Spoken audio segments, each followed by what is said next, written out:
Assalamualaikum warahmatullahi wabarakatuh. Kembali lagi bersama kami Gabeo Panong di CAP Kreatif. Yoi. Acaranya apaan sih? Acara apaan sih, Pak? Acaranya namanya Inkopol. Biasa, seperti biasa Inkopol. Balik lagi nih di Inkopol nih. Apa nong Inkopol nong? Masih inget gak lu? Liburan panjang ntar lupa lagi. apa? Anjing lupa gua Beneran goblok. lupa lagi. Beneran lupa lu ya? Lupa. Soalnya kan kemarin video terakhir bukan kita tuh yang bawa. Iya. Sempat direnggut masa kejayaan kita tuh. Betul. Iya, akhirnya kita Dirampas tuh, berhasil ya. merampas balik. Kita rampas balik. Mudah-mudahan artinya masih sama. Pokoknya Inkopol artinya saksikan di video-video sebelumnya. Sebelumnya interaksi komunitas pemuda lokal. Oh iya benar. Om. Di video kali ini kebetulan gua berada di Kedai Karsa yang ada di Kota Depok. Yoi. Tepatnya di jalan apa ini? Jalan apa nih, Ler? Jalan Tirtasari. Jalan Tirtasari dekat Amole Futsal. Yoi, Yo. depannya ada gor. Depannya ada gor. Sebelumnya ada Giant tadi tuh. Yoi. Barista, bartendernya Kobel. Yoi. Koki Beler. Anthony B. Antoni B. Enak kok responnya enak bentar. Enak, Anton Sitepu. Sekarang kita udah sama siapa nih, Bel? Bersama dengan seniman pantomim, Pak. Yo. Set, set, set, Bang set, Zai. set, set. Bang Zai, seniman pantomim. Halo CAP Kreatif, Mantap. channel yang paling CAP Kreatif. Yo. Tidak ada CAP kreatif selain CAP kreatif. Yo. Sebelum kita memulai pertanyaan lebih jauh, Bang, Iya. Yo. gua bakal nanya pertanyaan yang paling penting. Apa tuh? Di antara kita bertiga, apa kabar? Oh baik. Baik ya? Baik. Alhamdulillah, Bang ya. Baik ya, Bang ya. Kita bertiga udah di swipe up ya. Udah swipe up ya. Iya. Jadi Ini enggak gua centang biru nih. Jadi udah aman. udah aman ya udah swipe up ya. Swipe up. Dia padahal dikenalin sebagai pantomim tapi lucu. Iya. Masih kenalin pantomim ya kan. Iya. Tapi kamu nggak ngejawab pertanyaan-pertanyaan menggunakan isyarat pantomim tahu kan, Bang? Iya, Ntar nggak ada ngerti ya kan. Iya, tadinya gua kan bingung tuh, tiba-tiba Gabeo ngajakin ayo mulai Inkop tar malam sama Bang Zai kata gua. Oh ya udah, tapi gue belum bikin pertanyaan nih kata Gabel gitu. Ya udah pas di mobil jalan. Ya udah kalau pakai Bang Zai sebagai pantomim kita nanya pakai gerakan aja, Pak. Contohnya dong. Set. Tahu kurang di make upin doang dong. Mau makan di mana? Di Karsa dong. Yoi. Di Karsa. Karsa, Yoi. oke. Jika Anda akan ketemu koki bingung. Koki bingung. Koki bingung. Kobel. Namanya Kobel. Kopi Bele. Kobel. Tapi asik sih makanannya keren. Ih, parah. Asik. Asik. Betul. Vanilla Kane. latte-nya tuh nggak berasa mochaccino loh. Yo. Iya dong. Vanilla latte kan, Pak. Iya. Mulai pertanyaan pertama, Bel. Mulai pertanyaan pertama. Nah, kan CAP kan seperti yang udah kita sampaikan di video sebelumnya kan kami berasal dari komunitas nih ya, Bang ya. Iya. Nah, dari Abang sendiri nih, Bang Zai, di pantomim ini sebenarnya berkomunitas atau sendiri gitu, Bang? Berkomunitas. Jadi Berkomunitas. gua dari komunitas Indonesian Mime atau disingkat Indomime. Indomime. Mime itu Bukan tulisannya gimana Indomie tuh, Bang? ya. Apa? Tulisan Mime. Oh, mime Mime, bukan. iya. Meme ya. Beda Bukan. Bukan. Indomime itu dari terbentuknya 2010. Gua bergabung di 2012 awal. 2012 juga awal. ya. 9 tahun lah ya. Kurang lebih, iya. kurang lebih. Memutuskan diri untuk menjadi partisipan dulu awalnya. Jadi belum belajar, maksudnya belum menjadi pelaku lah. Baru partisipan doang karena dari 2008 tuh ketika belajar teater itu udah belajar teknik-teknik pantomim, udah belajar. Karena memang pantomim itu ada di salah satu mata pelajarannya teater lah gitu. Oh, Jadi awalnya memang- tetap dari teater Iya, dulu ya. karena semua pelaku teater insya Allah mah mengerti pantomim gitu. Insya Allah ya. Insya Allah. Gitu ya, Jet ya. Nah, kalau lu sendiri kenapa milih berpantomim, Bang? Kenapa ya? Kan banyak peran tuh di teater. Kenapa bisa milih itu? Iya, karena gue merasa bahwa gue mempunyai kekuatan di tubuh gue sih. Karena gue punya background kesehatan yang mendorong gue untuk udah manfaatin tubuh lu gitu. Oh iya. Gue punya penyakit saraf ceritanya. Itu panjang lah ceritanya Iya, ya. iya. Panung sebagian Kebetulan kita udah pernah ya Ada pernah cerita ya. Sedih emang ya. Lu tahu lo ya. Kaget gua pikir dia lagi bohong. Kayaknya bener dah. Intinya nyokap gua tuh penari tradisional Oke. dari Kota Padang. Udah sempet jadi penari di istana juga. Terus dia sempet ngasih terapi gua waktu gua penyakit saraf nggak bisa jalan itu, sempet ngasih terapi gua tuh layaknya dia lagi di karantina ketika dia mau ngikutin sebuah kompetisi tari lah gitu. Jadi dia ngasih pendidikan yang lumayan keras sama gua gitu. Sampai gua ditanam di lumpur segala macem untuk ngegerakin semua tubuh gua. Dari situ ketika gua udah sehat, udah perlahan sembuh meskipun memang tidak 100% sampai sekarang. Tapi gua di situ meyakini bahwa tubuh itu adalah modal yang paling utama yang bisa mengeluarkan kekuatan-kekuatan yang lain gitu.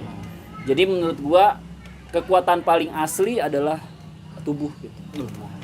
Kekuatan paling asli adalah tubuh. Jadi dari tubuh itulah gua berusaha untuk segala macamnya. Karena ketika gua punya penyakit itu, gua hanya bisa duduk doang, ngomong nggak bisa, gerak juga nggak bisa. Oh, nggak bisa. Gua pikir nggak bisa jalan doang Itu tuh. di umur berapa tuh, Bang? Umur dari lahir sampai mulai bisa jalan itu SD kelas 1, kelas 2. Mulai bisa lari itu gue SMP kelas 3.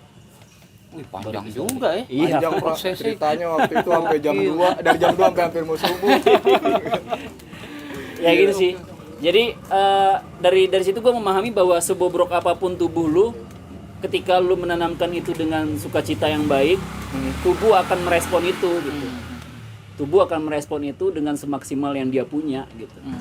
Menurut gue sih itu sih Berarti keyakinan gue. kekurangan lu pengen lu jadiin kelebihan lah, Bang ya? Iya, ketika di teater gue udah ngerasa kayak, wah tubuh gue udah main nih. Tapi masih ada campur hal-hal yang lain, kayak dialog. Jadi dialog menjadi kekuatan gitu.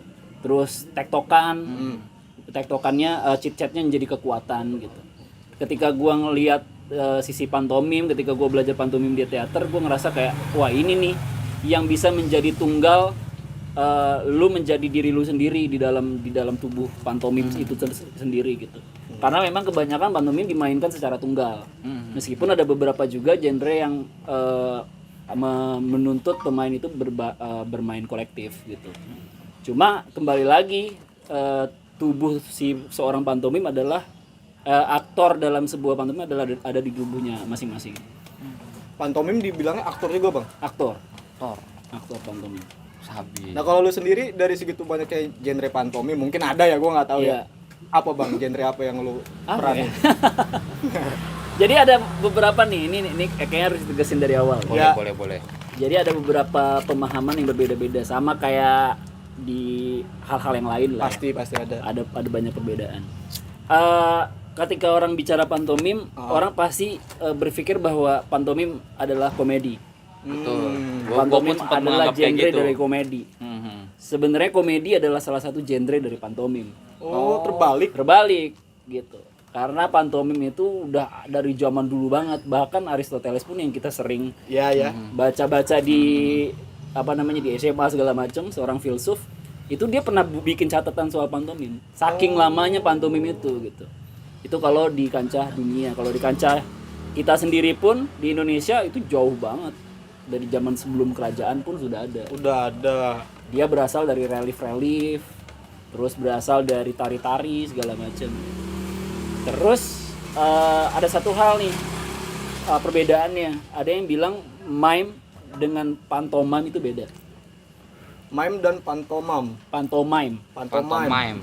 Kalau bisa kita sering pantomim, itu kalau bahasa asingnya kan pantomime. Oh, beneran sebutannya Bahasa pantomime, Indonesianya ya? pantomim, Ah. gitu.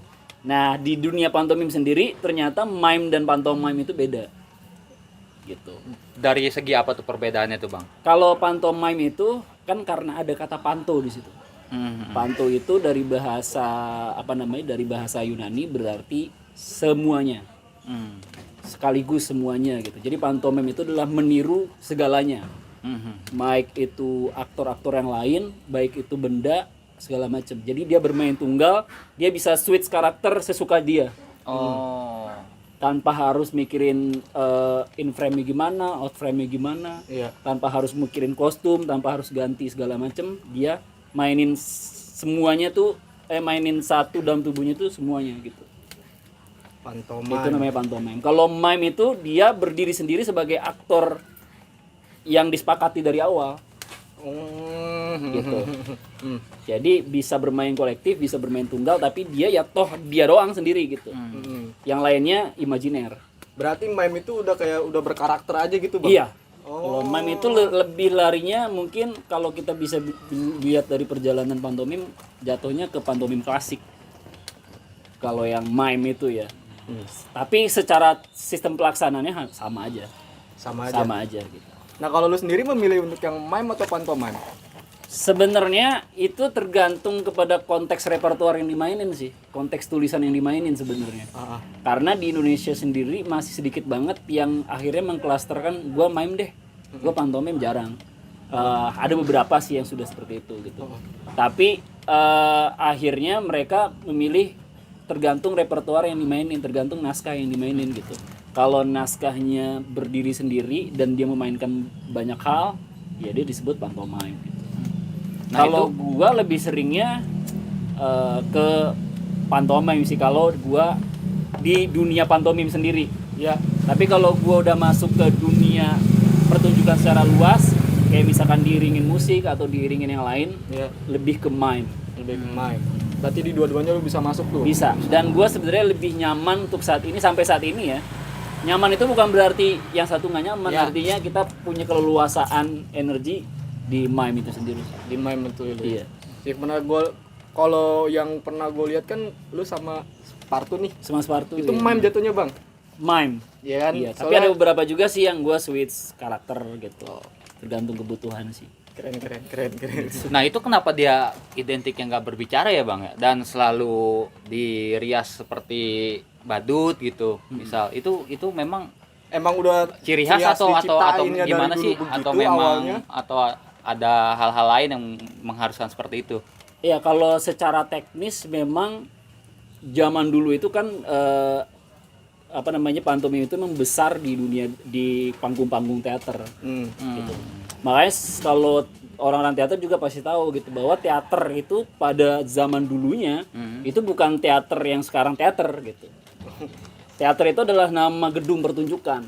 Tempat ya? Tempat, nama tempat gitu. Semua segala pertunjukan yang bertumpu kepada gerakan tubuh itu ada di teater itu sendiri gitu. Dan itu biasanya gedungnya tuh luas-luas. Dan makanya kita, karena titik tumpu komunikasi verbalnya ada di mimik muka, verbalnya diganti dengan mimik muka, makanya dibuat kontras lah dengan makeup putih itu. Itu kalau secara teknis. Tapi ternyata ada beberapa kajian lagi yang menyatakan bahwa itu sebenarnya simbol dari alat komunikasi orang-orang pada zaman Perang Dunia. Keberapa ya? Gue lupa. Udah sering soalnya Jadi nih. simbol tuh ya. Iya, menjadi simbol gitu. Ini beberapa tulisan menyatakan seperti itu gitu. Kalau lu cari di Google pun banyak banget referensi yang bisa dikatakan berbeda-beda. Bukan berbeda-beda ya. Artinya banyak referensi dan kita agak kesulitan untuk mengurutkan yang mana yang lebih dulu gitu. Karena apa? Karena secara literatur agak susah nih pantomim nih. Kalau misalkan teater, naskahnya ada tulisannya, ada tanggal-tanggalnya, ada penulisnya siapa gitu. Tapi karena ini bertumpu kepada tubuh, ini agak susah gitu. Ada beberapa tulisan yang mencatatkan bahwa ini berasal dari para penggiat-penggiat relief di India dan Yunani. Jadi dia melihat di situ ada beberapa relief yang menyatakan ada seorang perempuan dan seorang laki-laki yang sedang memerankan sesuatu dan dikumpuli orang-orang banyak gitu. Dan di situ dikaji orang itu lagi ngapain gitu. Sampai perkembangan beberapa zaman akhirnya diputuskan bahwa itu adalah mereka sedang berpantomim atau sedang menirukan sesuatu untuk menyampaikan sesuatu. Karena mungkin keterbatasan aksara dan keterbatasan baca orang zaman dahulu menuntut mereka untuk bertumpu kepada gerakan tubuh. Gitu. Oke. Ada beberapa catatan yang menyatakan bahwa ini berangkat dari seni tari. Bahkan dulu sebelum zamannya komedian The Altre yang mempopulerkan pantomim itu menjadi komedi pada abad 16, itu di situ tumpuannya tuh akhirnya karena dia populer dengan sajian pantomim komedinya dari abad 16 itulah akhirnya orang-orang bilang bahwa pantomim adalah komedi. Wah, karena dikemas Bahkan sama iya, dia. bahkan sempat semua pemain pantomim itu disebutnya komedian pada zaman itu. Dan di sisi lain ada perdebatan lagi yang bilang kelompok yang lain yang bilang bahwa pantomim itu adalah tarian. Jadi semua orang yang berpantomim disebutnya dancer Karena gerakan. karena gerakan. Oh. Gitu. Bahkan di beberapa perguruan tinggi pun pantomim itu masuk ke dalam mata kuliah, bukan mata kuliah teater tapi mata kuliah tari. Sampai akhirnya diserap di beberapa tahun terakhir baru dimasukkan ke dalam mata kuliah teater. Itu kalau di luar negeri ya. Kalau di luar negeri, kalau di sini sendiri berarti ya. Kenapa? Ada studinya Ada pantomim ya. studinya, iya. Oke. Ada studinya. Bahkan di Jepang ada prodinya. apa tuh Prodi? Prodi pantomime. Gitu. Di ISB-nya Jepang. Gokil. Nah kalau gua kan tahunya kayak ini bang ya, ISB-nya Jepang. Charlie Chaplin tuh. Ya, Charlie Chaplin. Dia itu termasuk pantomime atau mime? Kalau menurut gua ya, tapi ini mungkin perspektif orang bisa berbeda-beda juga gitu. Mm-mm.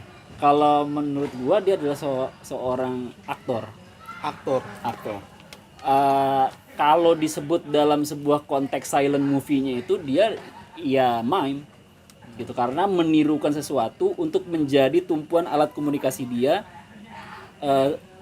Dia itu sebagai aktor personal yang dia jalanin gitu. Dia tidak meniru siapapun untuk menyatakan sosok lain, ngerti Iya, maksudnya? iya. Tapi dia meniru untuk menyampaikan komunikasi yang dia pengen sampein gitu.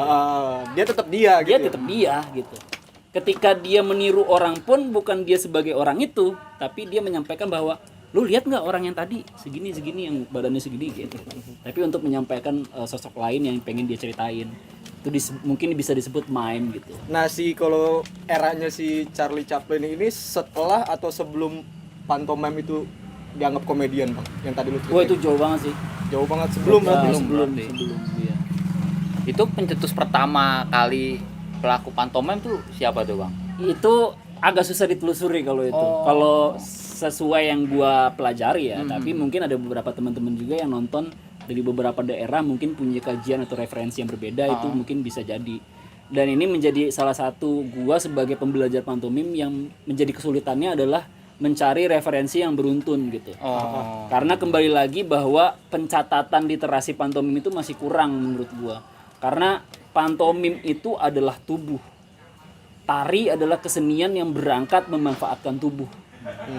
Teater adalah kesenian yang mengkomunikasikan tubuh dari alat verbal. Sedangkan pantomim adalah tubuh. Jadi agak sulit untuk bisa mengklaster pantomim itu secara beruntun. Ngerti gak maksudnya? Ngerti. Karena susah gitu. Kalau dari segi keseniannya mungkin bisa diruntun tuh satu-satu. Tapi kan pemanfaatan setiap daerah berbeda-beda. Bener. Berangkatnya dari mana? Ada yang bilang Indonesia itu pantomim kesenian asing. Makanya dulu sempat nggak masuk ke dalam FLS 2N. Cuma akhirnya seniman-seniman pantomim menyatakan bahwa pantomim asli dari Indonesia. Versi kita. Karena dari zaman dulu kala pun orang-orang tari piring, tari segala macem itu menggunakan unsur-unsur komunikasi tubuh gitu. Tapi yang terkenal apa? Siapa tadi? Charlie Chaplin ya? Chaplin. Itu Kalau dia di aktor Indonesia- pertama kali mungkin ya dia? Atau gimana? Yang populer Yang mungkin. populer ya, aktor pertama kali yang populer dia. Iya. Kenapa nggak dari Indonesia sendiri ya? Sebenarnya banyak sih. Cuma mungkin ya itu tadi ya, tapi beruntungnya adalah pantomim bertumbuh eksklusif sih di Indonesia. Mungkin itu salah satu keuntungan dan bisa jadi kelemahan juga. Iya beruntungnya pantomim masih bisa dinikmatin bang. Bukannya nggak sama sekali nggak ada gitu, tapi ada beberapa kayak di video klipnya Kunto Aji kalau nggak salah ya. Iya. Itu awal-awal, maksudnya bukan awal-awal, gue ngelihat pertunjukan pantomim itu di situ bang. Gue ngelihat di lagu Mercusuar kan ada video klipnya sama versi pantomimnya. Kata gue, kok lebih kena yang pantomimnya ya? Dengan gambar yang begitu doang, gerak satu orang. Banon Gautama itu namanya. Nama aktornya. Dan gue juga sering lihat CS nih Bang bang. Jai. Apa? CS lu ya? CS gua. Enggak sih guru gua. Gue pertama kali lihat lu nih bang nih di waktu itu ada acara di Bojong Jengkol tuh. Oh, di Bojong Jengkol. Cilegon. Ya. Yang pulangnya gua mabuk. Di Nah mana itu ya? tuh gue ngeliat pertama kali lu Mabok di mana ya? melakukan pantomim dengan iringan puisi tuh bang. Oh iya. Nah itu emang lu selalu dengan iringan puisi atau gimana tuh bang? Nah, tahun 2016 gua mulai bikin catatan. Riset lah tentang hubungan literasi dengan pantomim. Gua itu berasal dari keresahan gua ya tadi kok agak susah ya nemuin kumpulan literatur tentang pantomim itu agak susah gitu. Ada beberapa buku-buku tapi tidak secara gamblang meruntunkan secara struktur ini berkembangnya seperti apa sih pantomim gitu. Pasti ada perbedaan-perbedaan lagi. Tadi yang gue bilang bahwa pantomim adalah tubuh, pemanfaatannya pasti akan berbeda-beda gitu dan itu akan mempengaruhi sejarah juga pastinya. Dan di situ gue menganggap bahwa ini seharusnya sudah saatnya bahwa pantomim itu bisa menjadi sebuah alat komunikasi yang juga tercatat gitu.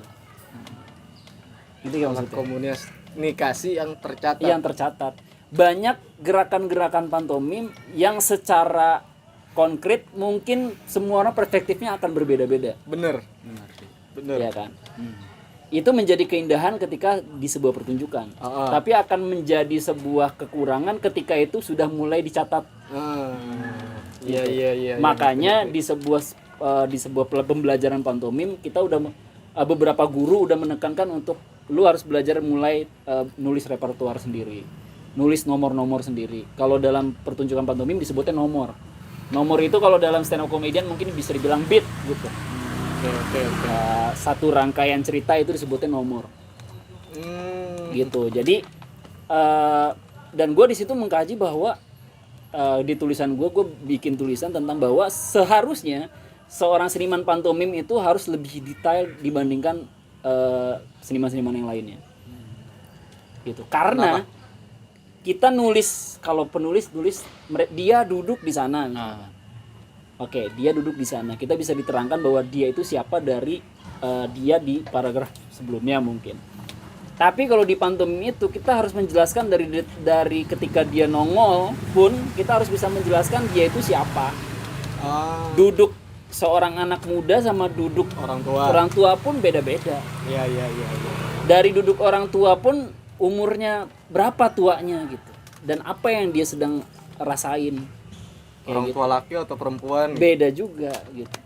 Bisa tapi ya orang nikmatin ngelihat gitu tahu gitu ya. Nah itu Dari dia gerak menjadi tubuh gitu. menjadi kunci seorang mimer adalah pertama dia harus bisa memahami detail-detail perasaan orang. Kedua dia harus bisa memahami lekuk tubuh dan cara pemanfaatan tubuh setiap orang di setiap pemahaman-pemahaman yang sudah umum gitu. Jadi dia harus tahu tuh lekuk-lekuk tubuh pemanfaatan orang yang sudah secara garis umum gitu. Kayak orang batuk tuh kayak gimana, batuk ringan, batuk berat, batuk berdahak pun kayak gitu-gitu dia harus sudah tahu gitu.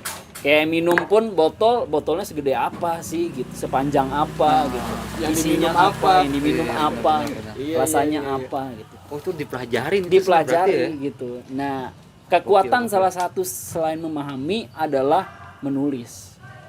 Dan itu harus ada menjadi sebuah kekuatan seorang pantomim menurut gua gitu.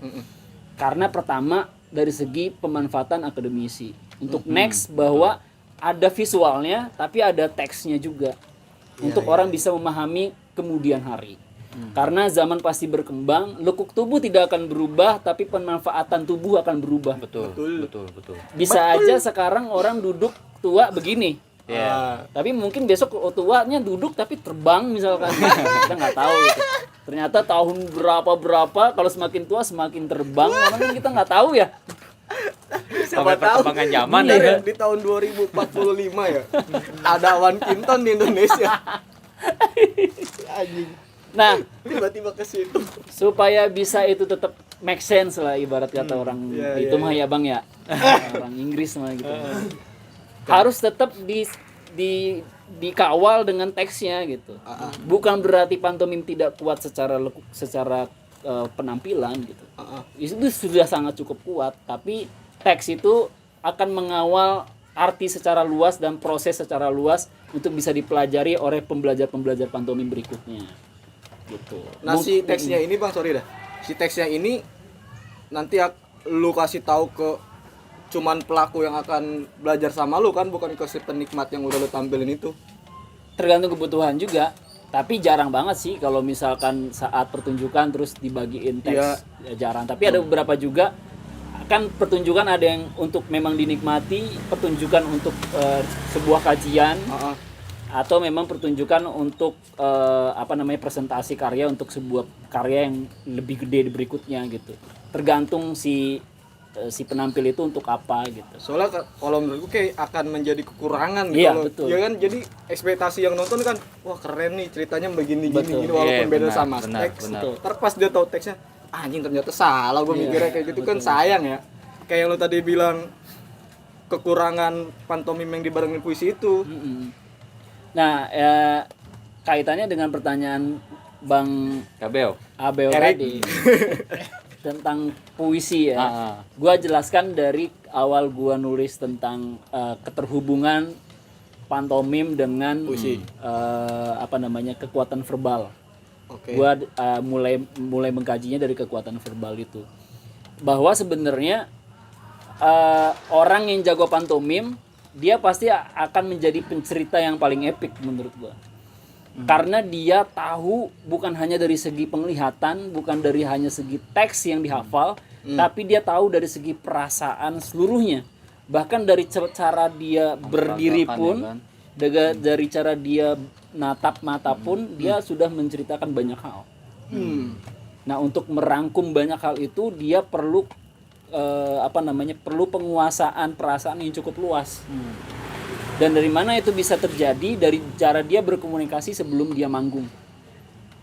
Makanya ada beberapa treatment teman-teman gue pantomim yang lain, ketika dia mencari repertoar atau mencari sebuah cerita sebelum ditulis, dia akan ngobrol dengan banyak hal.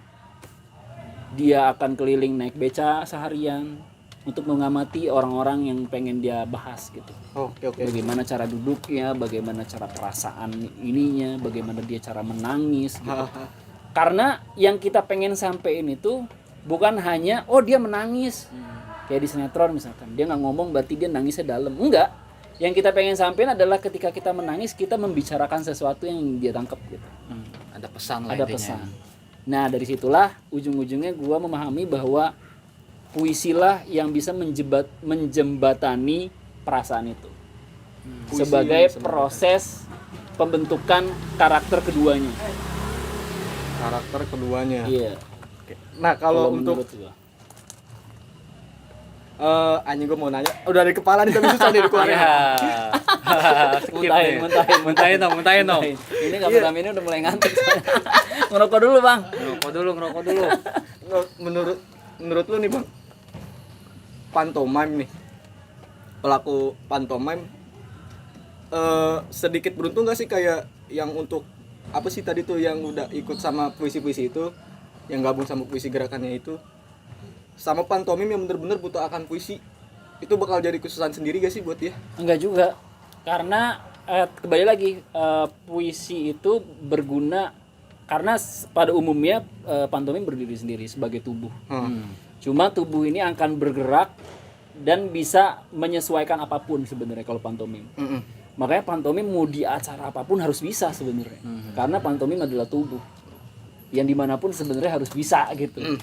Mau diringin apapun ya? Iya, mau dia perform di pesawat Hercules pun harusnya bisa. Lega banget ya. Tapi berarti itu Lega relate ya Bang? Maksudnya berhubungan satu sama lain, artinya kalimat-kalimat yang diucapkan dalam puisi sama yang digerakin oleh si pemeran pantomime ini itu sinkron ya? Iya, karena ada beberapa kemiripan kalau menurut gua gitu di puisi. Karena gua mempelajari keduanya itu udah lumayan lama. Gua belajar lama berarti gua tolol juga kan. Seharusnya kan belajar singkat gitu. Cuman gua belajarnya agak lama nih karena gua tolol kan ya. Jadi gua menilai bahwa keduanya tuh ada kemiripan gitu. Di puisi pun ada sebuah permainan perasaan. Kalau di puisi adalah permainan bunyi.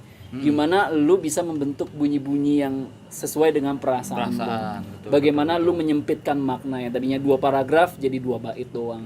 Bagaimana orang yang bawel lu tekan untuk nyampein 1 kalimat tapi dalam. Itu puisi. Oh. Jadi kalau orang nanya puisi itu apa, lu ada temen bawel nih, suruh ngomong 1 kalimat aja yang gambarin perasaannya, itu puisi. Oh. Karena puisi itu adalah menurut gua, Sesimpel sebagai itu berarti pembelajar ya. puisi, menurut gua, bener, puisi adalah penyingkatan makna dan permainan bunyi yang menggambarkan perasaan. Pede. Udah sebatas itu aja. Setuju. Walaupun banyak makna puisi ya. Iya. Tapi paling setuju ini gua. Ya Allah. Kayak gitu, dan sama kayak pantomim juga gitu, sama hampir mirip gitu. Jadi pantomim adalah ya permainan gerak tubuh gitu. Gimana orang bisa memaknai itu gitu. Cara gampangnya adalah apa, pantomim adalah temen lu yang introvert kalau di kamar ngobrolnya banyak. Nah, itu pantomim. Bener. Jadi dia Lu kayak ngomongin lu ya? beda tau, orang introvert sama orang yang diem karena canggung beda. beda, Orang betul, introvert duduk, beda. matanya tuh bicara banyak. Ngerti nggak sih? Tahlilan. Bicara ketakutan dia bukan sih? Iya, kayak nyampe aja gitu. Lu lagi ngerasain apa, nyampe gitu, karena imajinasinya tinggi banget orang introvert tuh. Daya ingatnya, kecerdasannya gitu. Makanya ketika dia udah ketemu sama orang yang klop, banyak tuh ceritanya. Ngalir. Intinya dia menyerap pesan lah ya dari pandangan-pandangan Iya. yang dia lihat ya. Tapi itu bukan pemaknaan secara sempit, tapi itu versi gua aja biar gampang. Menurut gua ya kayak gitu. Nggak tahu ya kalau Simpelnya. versi on the spot ya. Nggak tahu. Nah, apa tadi maksud repertoire itu yang dimaksud tuh apa tuh, Bang? Apa repertoire ini guru teater ya biasanya ini lebih. Nah, kalau setangkapan gue sih repertoire adalah naskah gitu. Naskah cerita lah gitu. Oh, alur gitu ya bisa Ya, disebut alur. Ada ide-ide cerita yang dijadiin satu. Kalau ibarat MC mah pointer-pointernya gitu. Oh, oke. Nih kalau bahas prosesnya Bang ya. Kalau proses lu pantomim sendiri, proses dari sebelum sampai akan panggungnya itu beda gak sama kayak pantomim yang diiringi berpuisi itu? Mungkin ya ada bedanya. Tergantung kembali kepada genre ya. Beda genre, beda treatment pastinya. Tapi ada beberapa treatment yang semua pantomim pasti akan merasakan itu. Treatment yang standar ya, bagaimana mengolah tubuh, bagaimana menjaga daya tahan tubuh gitu. Karena kembali lagi daya tahan tubuh seorang pantomim adalah menjadi pondasi yang paling kuat. Daya tahan tubuh itu bukan berarti orang penyakitan gak boleh ikut, toh gue juga penyakitan. Tapi dalam artian lu bisa berfokus kepada satu titik tubuh lu, itu udah daya tahan tubuh namanya. Bagaimana lu bisa berdiri tegap di tempat lu berdiri gitu. Karena di pantomim geser dikit beda cerita. Oke. Karena semua gerak tubuh itu motif di pantomim. Lu duduk gini terus tiba-tiba lu begini, nah lu ngapain begini tuh gitu. Harus ada motif karena semua gerakan adalah kalimat-kalimat yang diutarakan kalau di pantomim. Jadi harus ada motif. Itu yang mungkin harus diolah terus, bagaimana kita bisa berfokus kepada ini. Karena titik alurnya akan susah. Kalau misalkan kita tektokan nih, ngomong, kalau gue udah nyebutin keyword ini berarti sebentar lagi lo ngomong ya. Gue belum ngomong ini kalau lu belum ngeluarin kalimat ini ya. Kalau di pantomim gerakan tubuh meleng dikit, awas lu gitu, kelewat lu. Konsisten gerakan intinya itu mesti konsisten tuh ya. Betul. Nah lu pernah gak Bang kayak lagi berpantomim yang diiringin puisi itu sama temen-temen lu yang ngiringin puisinya dan pembaca puisinya pernah salah memaknai satu puisi yang akan dibawain nggak itu? sinkron. Menurut lu gini nih, makanya gerakannya lu begini, Tapi si puisi maksudnya beda gitu. Itu harus dikembalikan lagi kepada kesepakatan awal. Bagaimana dan bagaimana kita bisa mengolah puisi itu menjadi nilai lebih. Artinya adalah alih wahana puisi itu diperbolehkan. Tapi harus menurut gua sebagai pembelajar puisi adalah bagaimana si puisi itu harus menjadi nilai lebih. Kalau nilainya sama, untuk apa dialih wahanakan? Karena alih wahana fungsinya adalah untuk nge-grab orang-orang yang tidak mengerti wahana A. Makanya ada di wahana B supaya wahana B mengerti perasaan di wahana A. Ketika gua membawakan puisi dalam pantomim gua, otomatis secara garis besar penonton pantomim gue memahami puisi itu apa. Ketika gue ada di kontes-kontes sastra, gue bawa pantomim, akhirnya mereka mengerti pantomim itu bagaimana. Dan itulah menurut gue konsep awal Ali Wahana adalah untuk nge-grab kolom A, kolom B, kolom C, yang akhirnya kita bisa dapat nilai lebih dari sana. Jadi menurut gua akan jadi kurang malah kalau misalkan kita nggak ngasih nilai lebih kalau kita udah mengalihwahanakan sebuah karya gitu. Apalagi karya tulis gitu. Termasuk puisi itu sendiri. Karena puisi itu dihadirkan untuk membangkitkan perspektif orang akan terhadap pembaca. Itu dia gitu. Bagaimana dia bisa mengerti gitu. Jadi intinya mah kayak teka-teki gitu. Tapi teka-tekinya kembali lagi jawabannya ada kepada si pembaca itu sendiri menurut pembelajaran gua, meskipun memang ada banyak hal di seminar-seminar di mana-mana ya pendapat itu pasti akan dibilang salah gitu. Tapi ya kembali lagi seni jangan ribet lah intinya. Bener. Yang penting seni itu Fleksibel adalah ya. seni itu keindahan. Keindahan, betul. Gimana cara lu menikmati aja gitu sebenarnya mah. Yang penting jangan pernah lupain dan jangan pernah ngubah sejarah. Kalau lu mau, lu bikin sejarah baru gitu. Bener. Jangan lu ada-adain, oh dari dulu zaman gua begini, Yeah. gua diajarinnya enggak gitu. Itu kok orang benci banget sama orang yang seperti itu. Jadi kayak dia misalnya Batu itu, Pak. udah terjun duluan di dunia berpuisi, ada orang baru mau berpuisi. Orang yang berpuisi sekarang mah enak, nggak kayak zaman dulu. Ye, seolah-olah puisi punya lu. Bener. Sama kayak orang naik gunung itu, Pak. Iya. Salahnya orang yang bersenian Gua gitu ya. pernah ngobrol sama salah satu pelukis gitu waktu gua perform di tempat lukis. Yang paling susah menjadi pelukis adalah pelukis abstrak. Karena dia harus belajar semua lukisan-lukisan normal dulu. Baru dia bisa menggambar sebuah yang abstrak. Artinya menurut dia sesuatu yang absurd berangkat dari sesuatu yang normal. Oke, benar. Improvisasi itu adalah rekaman memori. Betul. Kalau lu nggak ada memori, lu tidak akan bisa berimprovisasi. Benar. Ada orang nih di tongkrongan nyeletuk, itu bukan dia semata-mata improve. Dia memutar memori dia yang pernah dia bikin. Bahkan Komeng pun pada saat gua sempet ikut tempat nongkrongnya dia semalam itu setiap harinya dia nulis kalimat-kalimat celetukan. Ya. Untuk dia baca terus. Sehingga ketika dia tektokan sama orang itu akan sendirinya keluar. Udah banyak stok lah ya. Otomatis dia. tuh ya. Iya. Iya, pernah lihat di podcast Oke. siapa gitu, kayak dia ada korek kalau gue plesetin bisa jadi apa nih, Iya. kayak gitu-gitu tuh. Iya. Udah Dia kayak akan nyari gitu, terus. Pak, bener. Betul. Bener. Jadi ya menurut gua ya itu tadi harus bisa enjoy lah menikmati seni, tapi ya kembali lagi lu harus belajar dari sejarah, lu harus belajar dari orang dulu. Belajar bukan berarti lu ya artinya tetap seni. Menurut gua kayaknya agak sulit deh nyari kesenian atau nyari sebuah karya yang tidak berangkat dari meniru. Kayaknya agak sulit deh meniru. Maksudnya tidak menemukan karya yang tidak berasal dari meniru gitu. Karena insting berkarya adalah membuat sesuatu dari penglihatan, Betul. dari yang kita rasain. Betul. Insting berkarya adalah berangkat dari situ gitu. Ketika lu demo gitu, itu adalah bentuk respon lu terhadap kenyataan. Betul. Ketika lu membuat sebuah repertoar di jalan dengan lu buat ada orang tersiksa segala macem, itu adalah meniru keadaan yang udah lu lihat sebelumnya kan. Iya. Benar. Jadi menurut gua karya yang terlahir adalah gerak respon kita gitu terhadap sesuatu, dan itu berangkat dari ya meniru sebenarnya. Berarti berkarya itu meniru dari yang masa lalu dikemas dengan cara yang berbeda.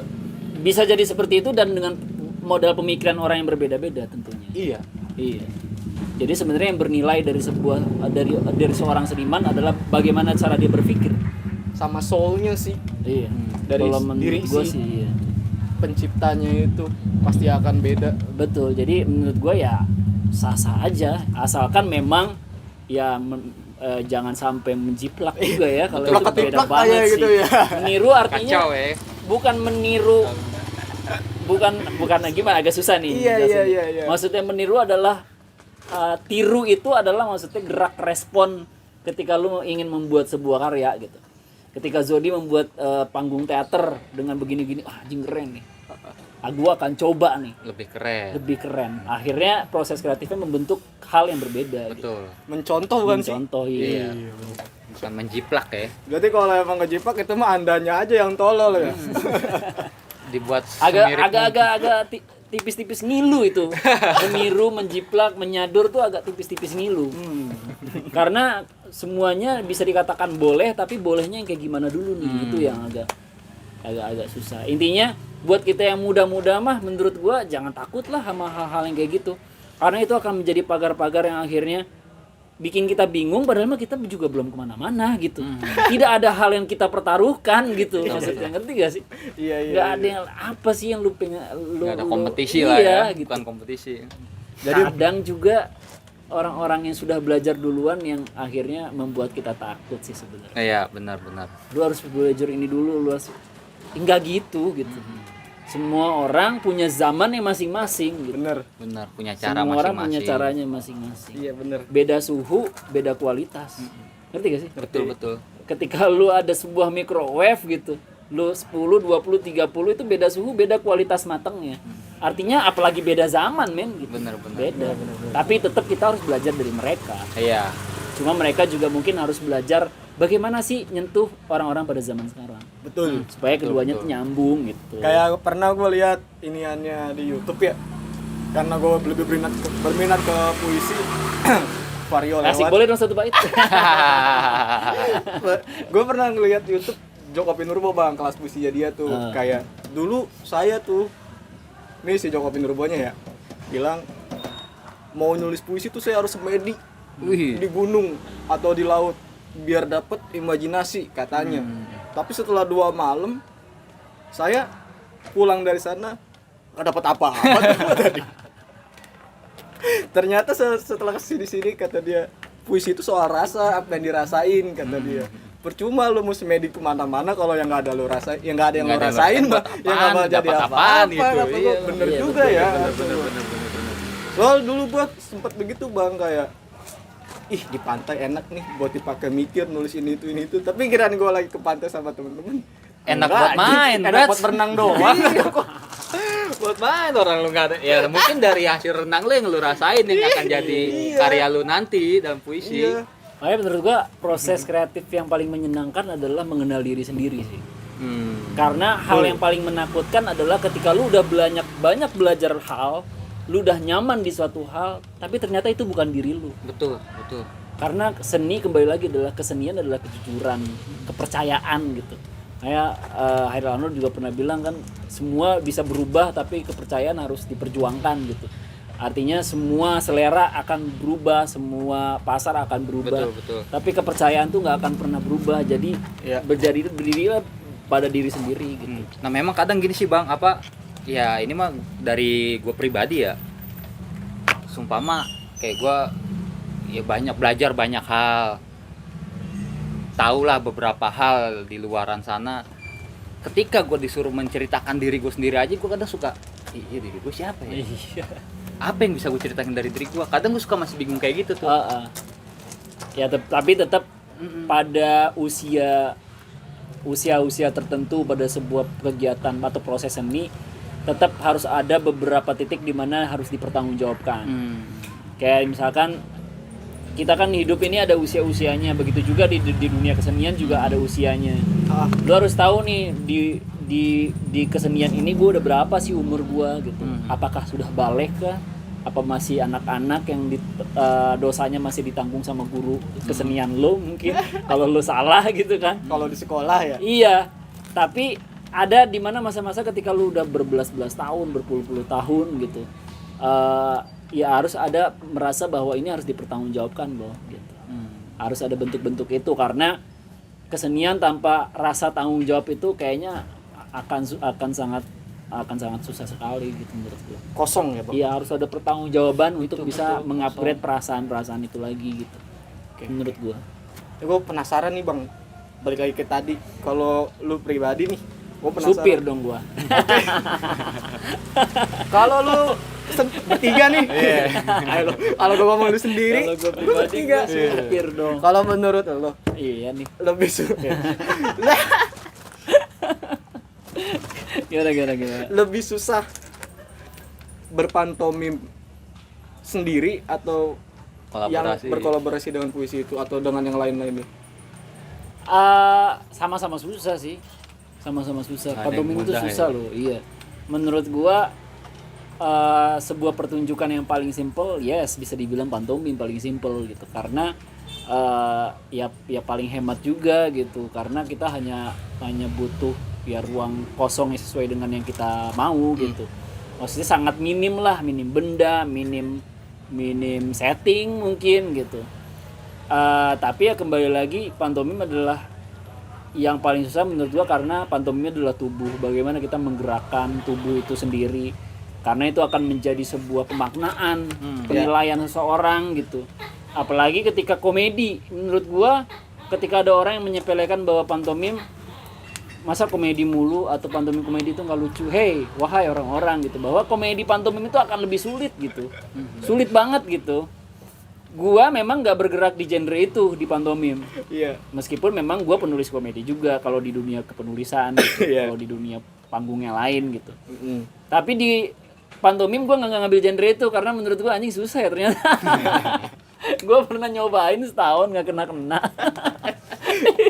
Gue kalau Susah loh. orang-orang yang komplain pantomim komedi itu kok nggak lucu, kok nggak lucu, kayak selera humor dia yang aneh dah.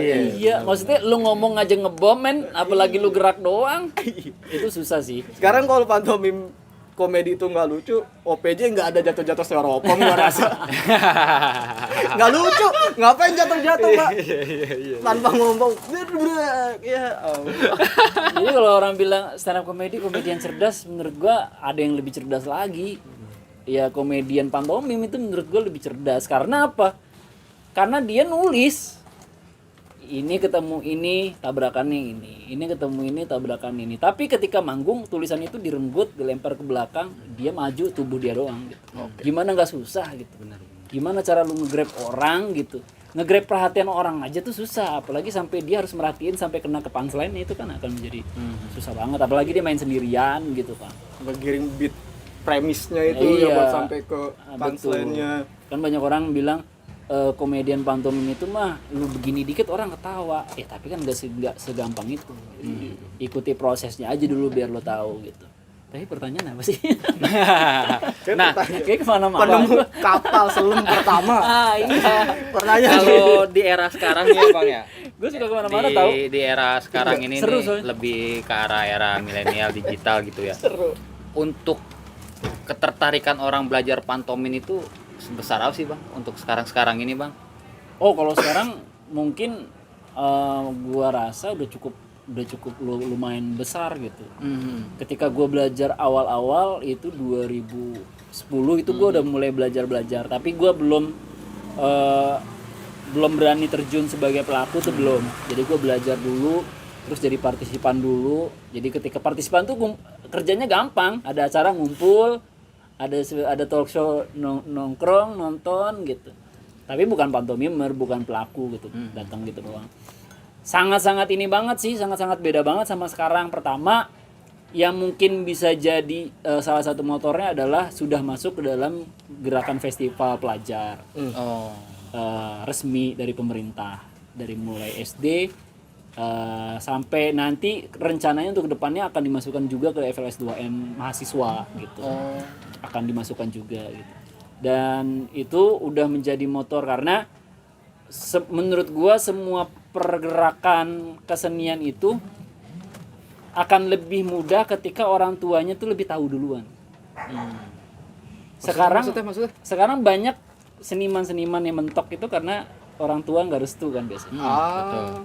Tapi karena adanya FLS 2N dengan adanya sub kategori lomba pantomim di sana, ketika ada sub lomba teater di sana, akhirnya mereka orang-orang tua tuh tahu gitu proses kreatif tuh seperti apa dan closingnya akan menjadi apa nih anak gua gitu. Tujuan mereka begitu tuh ngapain sih gitu. Iya. Dan dari dini mereka udah tahu itu semua gitu. Makanya mungkin next ke depannya jika ini berjalan terus, mahasiswa-mahasiswa kesenian akan bertambah banyak. Karena dia udah tahu oh proses kreatif itu ternyata seperti ini loh gitu. Ya kayak gitu sih mungkin gitu. Dan pola-pola pengenalannya melalui hal-hal tersebut berarti ya? Iya itu pertama. Terus yang kedua sudah mulai banyak titik-titik kolaborasi yang jelas. Titik-titik kolaborasi itu ya kembali lagi kata pantomim versi gua adalah ya tadi tubuh gitu. Jadi mau dia kolaborasi dengan apapun menurut gua bisa deh gitu. Bahkan gua mau coba parkour. Pantomim parkour gitu bisa. Bisa sama apa aja tahu tuh pantomim. Mentang-mentang dia lompat gerak-gerak kagak ngomong. Enggak ngomong. Pantomim parkour berarti. Masa tukang parkir kalau dia cuma nggak ngomong gini gitu, Pantomim parkir nih. Nonton bola di TV orang lagi komplain sama wasit. Ada Pantomim. Ada tuh yang di berita Pak yang buat isyarat tuh pantomim juga tuh ya. Yang mengartikan tuh. Aduh banget. Ada tuh Pak di berita Pak. Gue mau ngecengin kali gue mau bercandain takut. ya itu sih menurut gua titik kolaborasi membuat pantomim itu lebih luas. Itu tadi bahwa ahli wahana sebuah karya seni itu tujuannya adalah menambahkan nilai dan memberikan umpan ke kolom-kolom yang berbeda. Gitu. Jadi kayak misalkan pantomim ngiringin band. Nah, anak band jadi ngerti, oh pantomim itu gini ya, enak ya gitu, bisa ngiringin ini bla bla bla bla. Sebaliknya juga mungkin kayak di festival pantomim ada musiknya, ada tarinya. Jadi mereka ngerti, oh tari itu ternyata begini ya. Itu titik kolaborasi adalah untuk bertukaran pasar, terus untuk mengetahui bahwa oh ini punya kekuatan saling bersinambungan sama ini. Perbedaannya ya antar seni itu. Iya, betul. Sebenarnya bukan bertitik kepada perbedaan sih, karena perbedaan pasti beda gitu. Tapi bertitik kepada kekuatan masing-masing pada saat dia combine gitu. Kayak gitu sih, semua itu punya kekuatan. Itu yang kedua, titik kolaborasi.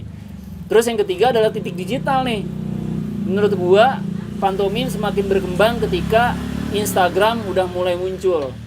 Dan seniman-seniman sudah mulai melek digital gitu. Apalagi dengan pandemi ini, syukur alhamdulillah bro, pandemi itu mengajarkan kita banyak hal soal digital gitu. Banyak banget, gue bahagia banget ketika nonton pantomim dari semua daerah. Gue bisa rasain ketika pandemi. Iya gak sih? Iya. Mungkin lu sebagai musisi juga baru tahu band asal kota ini ketika dia cover iseng gitu kan. Ternyata banyak lu yang bagus-bagus gitu pada keluar pada saat pandemi gitu. Banyak yang kreatif tuh ya setelah Iya pandemi gitu. Karena mereka akhirnya menyadari bahwa kesenian adalah ruang dimanapun gitu. Ada dimanapun ruangnya. Tidak terbatas dengan ruang berarti. Iya benar gitu. Jadi kalau misalkan ada orang yang teriak-teriak soal seni panggung pertunjukan ditutup segala macam, yaitu kembali kepada pemanfaatan lingkung skenanya, mungkin ekosistemnya jadi terputus. Kayak gitu. Tapi kalau ruang berkarya di mana aja bisa. Tapi perkembangan digital ini jangan sampai akhirnya mengurung kita kepada perdigitalan duniawi kayak gini-gini bla kan. Jadi kalau yang nggak bisa, Panggung pertunjukan harus tetap berjalan. bener. Karena Ekosistem tadi sih. Ekosistem terus penikmatannya juga berbeda ya. Istri sayang maupun. Ya sudah berapa menit nih Brad? Udah 45 menit. Belum, masih ada 3 pertanyaan. Ada Iya, pertanyaan sikat lagi. terus. Ini gimana nih HP gua? Lu mau ngangkat dulu? Diangkat Enggak, dulu aja, Bang. di silent dulu aja. Boleh. Paus. Ikan dong.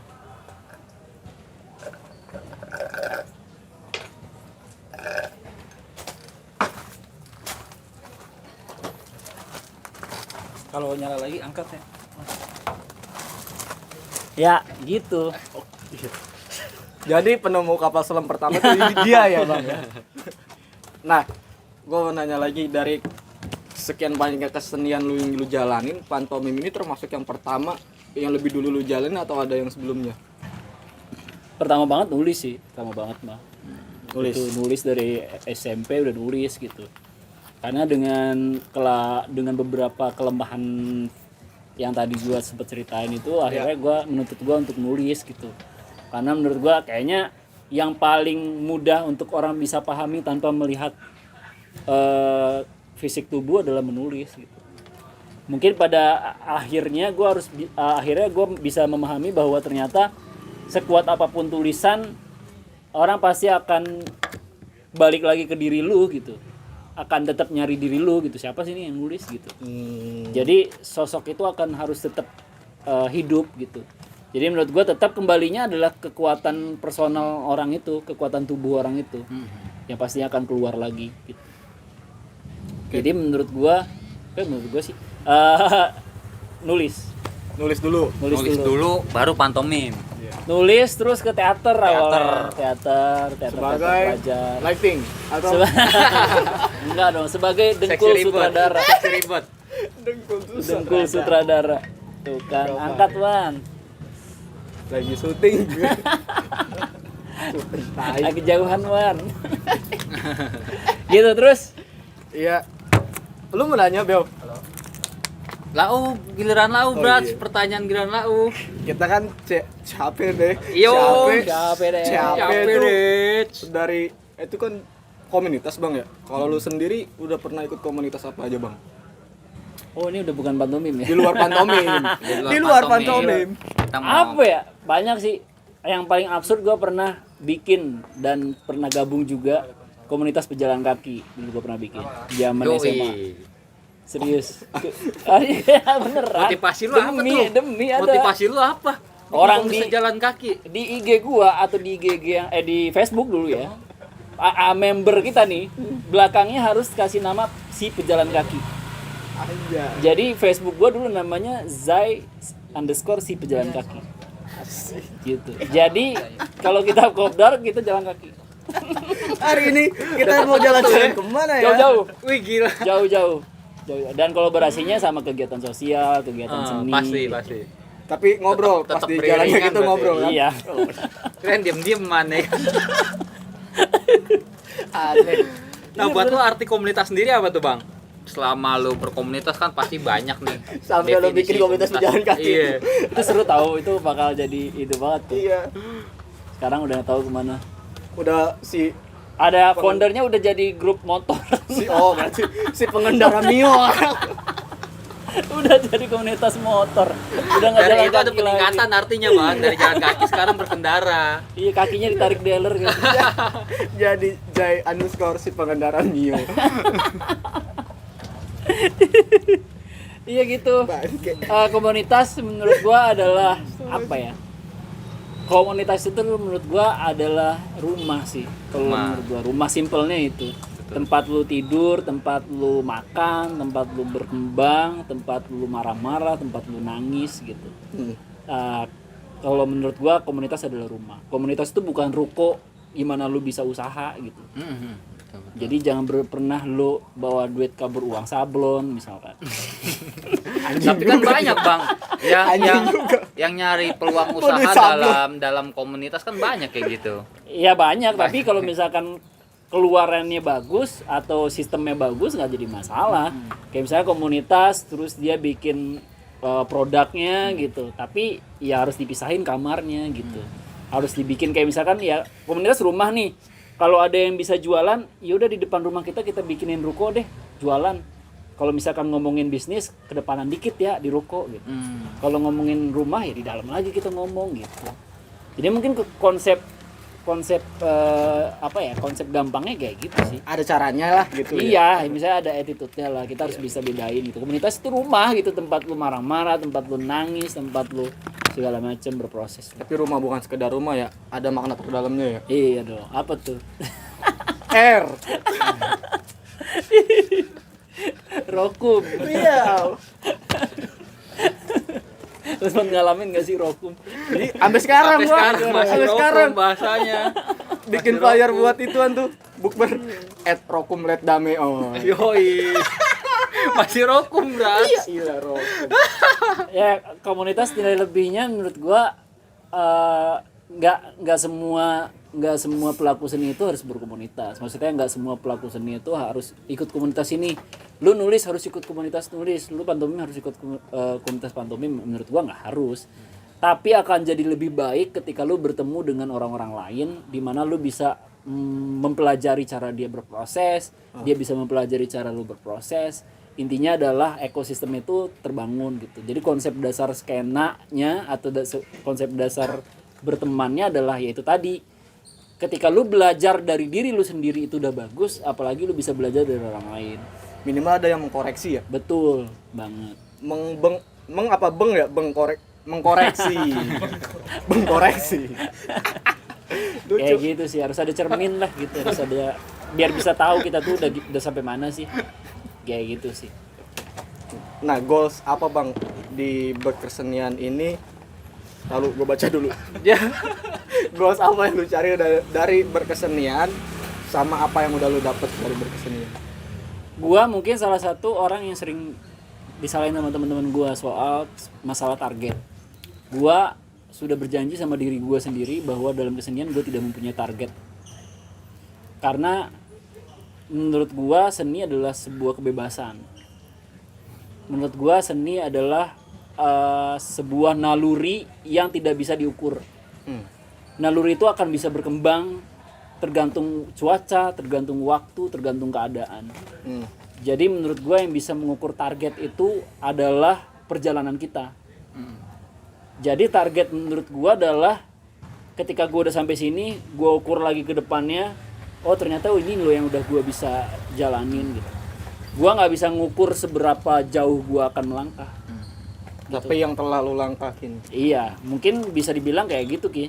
Kayak mungkin bisa dibilang seperti itu, kayak 2 tahun ke depan ketika gua mengevaluasi, gua harus akan jauh lebih baik, mungkin itu doang targetnya. Enggak kayak yang 2 tahun ke depan gua harus bikin pentas ini, harus bikin segini banyak buku misalnya. Harus mencapai bulan. Gua enggak yang seperti itu sih. Jadi karena gua pernah menjadi seorang seperti itu, akhirnya malah berfokus kepada itu. Ketika gue berfokus kepada itu, banyak naluri-naluri lain yang gue sia-siain tuh. Kayak misalkan harusnya gue seperti ini, harus gue seperti ini gitu. Kadang pun target yang kita susun itu tidak sesuai dengan kurikulum, sesuai kemampuan badan kita gitu. Betul. Dari mana berangkat target itu? Jangan sampai target itu berangkat dari orang lain gitu. Nah itu yang jadi bumerang buat gue. Gue takut akan target. Karena gue takut target itu bukan berangkat dari diri gue nih, nggak sesuai dengan kebutuhan gue gitu. Bisa jadi yang gue list ini adalah kemauan-kemauan orang lain doang gitu. Sedangkan seni harus berangkat dari diri gue, pemanfaatannya harus buat orang lain gitu. Jadi ya harus dari situ harusnya berangkat target itu kebutuhan orang sama kemampuan diri kita. Nah menurut gua adalah termasuk orang yang belum mampu mengukur itu dalam jangka waktu 1 tahun, 2 tahun, 3 tahun. Karena pertanggungjawabannya akan sangat berat ketika kita udah menyiapkan waktu-waktu untuk target itu, ternyata itu bukan buat kita. Oke. Nah banyak naluri-naluri yang akhirnya kebuang begitu aja. Gua lebih suka sama cara teman-teman yang lain, kayak misalkan, oh ini ada ini nih, kita harus manfaatin, seminggu geber harus jalan. Itu naluri yang gue sebut naluri itu. Ketika kita udah merasa kita akan memasuki sesuatu, orang butuh ini, berangkat. Kayak gitu. Jadi enggak yang, oh gue nggak berangkat deh, gue lagi ada target nih. Targetnya buat apa orang butuhnya orang ini kok gitu. Ngerti nggak maksudnya? Tapi kalau lu bisa punya powerful di dunia kesenian, target itu penting. Tapi naluri lepas jangan ditahan-tahan. Cuma karena gue orangnya tektokan kemana-mana dan gue menganggap bahwa gue tidak powerful di semua tempat yang gue isi, jadi ya gue nggak punya target sih. Nah intinya ya gimana gue bisa ngembangin naluri dan bermanfaat aja. Apa yang udah lu dapet? Apa tuh? Apa ya? Hikmah. Kalau gue udah tahu jawabannya, gue akan berhenti kayaknya. Oh, jadi kayaknya sih belum dapat apa-apa dari berarti ya? berkesenian. Masih mencari intinya. Kalau disuruh jabarin mungkin bisa jabarin. Tapi kalau apakah bisa ditentuin itu adalah yang gue cari, kayaknya belum, karena yang gue cari adalah yang menjadi mimpi gue banget nih ya. Kalau dari segi fisik gitu, gue pengen punya rumah yang gue berkegiatan tuh nggak harus keluar rumah gitu. Maksudnya gue pengen punya lingkungan di mana gue kalau mau sesuatu tuh gue nggak perlu keluar gitu. Udah ada gambaran tuh. Apa? Contohnya apa gitu kayak gitu? Iya kayak misalnya sanggar atau gedung pertunjukan di depan rumah misalkan. Jadi orang bisa datang kayak gitu-gitu Jadi sih. lebih banyak Kalau di mengundang, usia tua mungkin akan seperti itu. Paling kalau misalkan bicara soal apa yang lu cari atau apa yang lu targetin gitu, mungkin gue bisanya cuma bilang di hari tua gue pengen tetap bisa berkegiatan Dan bermanfaat untuk orang kayak gitu lain. sih paling. Ya kalau bicara soal tua kan pasti dengan kemampuan daya tahan tubuh segala macem, kita pengennya yang di halaman rumah kita ada kegiatan gitu sih, pengennya gitu. Selain mantau kontrakan ya. Iya. Nah, Kayak nih gitu sih pesan-pesan menurut gua. terakhir nih mungkin Bang untuk penutup dari Abang sendiri nih Mau ada diselingin yang lucu juga nggak apa-apa. mau diselingin yang lucu atau mau kasih pesan-pesan buat yang baru pemula atau baru ingin Ya belajar kayak gua terkait sama Gabe pantomim untuk kayak gitu. berkesenian lah. Apa ya? Bisa disampaikan, Bang. Harus bisa ditegasin dari awal bahwa pantomim itu susah. Itu sih. Tertakut orang belajar kalau bilang susah, susah nggak jadi. Memang harus ada perasaan takut untuk belajar. Karena di situ baru adrenalinnya terpacu tuh. Karena gue kurang setuju ketika ada orang bicara soal seleksi alam gitu. Kenapa lu harus membuang waktu untuk bisa pada akhirnya gugur gitu? Nggak sia gitu. Kenapa nggak dari awal aja lu dikasih tahu gitu bahwa ini tuh susah, bahwa ini tuh lu harus gini gitu. Kalau jelek bilang langsung jelek gitu. Jadi buat apa lu membuang waktu padahal lu harusnya bisa tahu dari awal gitu. Iya. Kalau menurut gua gitu. Kenapa gua tadi bilang terlalu banyak menurut karena menurut gua kesenian itu adalah pendapat masing-masing. Betul. Tidak pernah tercatat di kitab kuning Bulgul Marom. Karena kalau kenapa kalau lu pakai menurut? Karena kalau pakai memijit konteksnya akan berbeda. Iya. Tidak ada pernah perdebatan teater antara Muhammadiyah dengan NU. Ya jadi kan maksud gue ya nggak ada yang harus diperdebatkan. Jadi menurut gue aja. Ya puasa 29 hari atau 30 hari nggak ada tuh. Nggak ada. Menurut gue pantomim itu susah. Tapi kalau misalkan lu udah bisa berhasil masuk ke dalam ranah tubuh lu, itu akan menjadi sangat mudah sekali untuk lu bisa menjadi orang yang menyenangkan. Menurut gua karena lu akan banyak belajar hal dari pantomim. Pantomim itu bukan hanya sekedar lu menunjukkan tubuh lu dalam sebuah pertunjukan. Tapi pantomim adalah bagaimana lu memahami semua fungsi tubuh lu dan memahami bagaimana cara orang beretika, bagaimana cara orang bersikap, bagaimana cara orang berpikir, bagaimana cara orang menulis. Semua hal itu dipelajari di pantomim. Meskipun memang secara keluarannya, secara produknya pantomim adalah sosok tubuh yang nggak ngomong, yang tidak melakukan verbal, tapi di proses kreatifnya banyak hal-hal yang menguasai banyak hal tentang itu gitu. Dan sudah banyak kajiannya juga di ranah psikologi bahwa pantomim itu banyak diterapkan dalam program-program healing gitu. Program-program banyak banget gitu. Bahkan di beberapa tahun yang lalu di sebuah ajang sains dunia, pantomim adalah jadi salah satu treatment di karantinanya. Bagaimana orang-orang sains di seluruh dunia itu diajarin pantomim untuk bisa mengerti bahwa ketika lu udah punya produk sains, bagaimana produk ini bisa bermanfaat bagi orang dan bagaimana dia mempunyai empati yang lebih. Karena yang ditakutkan banyak orang adalah ketika seorang saintis udah mempunyai produk tapi dia tidak mempunyai empati yang lebih. Dia akan bisa memicukan COVID. Ya Uts, mungkin berhubung waktu udah malam nih Bang. Terima kasih ya kan. Iya enggak? Bener. Bener. Jadi menurut gua kesenian adalah menjaga-jaga nalar berpikir positif orang. Aduh bre, jangan balik dulu bre, balik tentang bre. Bener. Iya, benar. Ya udah. Ya Uts. Roasting dulu itu belum di roasting. Tuh minta di roasting tuh Bang.